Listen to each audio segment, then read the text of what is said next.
queridos alunos! Continuando o nosso estudo para o Enem, vamos revisar hoje análise de dados e estatística. Na análise de dados, o que é muito cobrado no Enem é a interpretação de gráficos, e para isso precisamos conhecer os tipos de gráficos, que são gráfico em linhas ou segmentos, que é utilizado em geral para representar a evolução dos valores de uma variável no decorrer do tempo.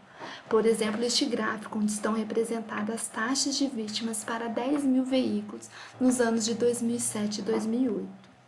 Gráfico em colunas ou barras, que é utilizado em geral para representar dados de uma tabela de frequência associados a uma variável quantitativa.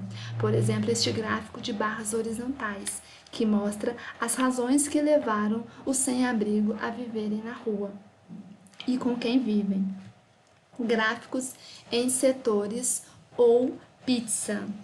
É usado em geral para representar partes de um todo, por exemplo, este que mostra a preferência por modalidades esportivas.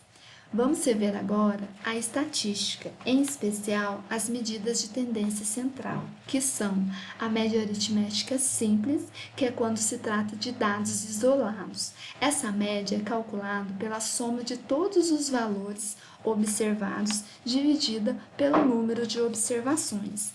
Média aritmética ponderada, que é quando se trata de dados agrupados. Essa média é calculada pela soma do produto dos valores observado pelo peso com que esses valores ocorrem, dividido pela soma dos pesos. Mediana, que é o termo que ocupa a posição central da distribuição de frequência.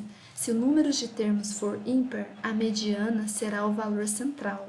Se o número de termos for par, a mediana será o valor da média dos valores centrais. Não podemos esquecer que os valores precisam estar em rol, ou seja, em ordem crescente ou decrescente.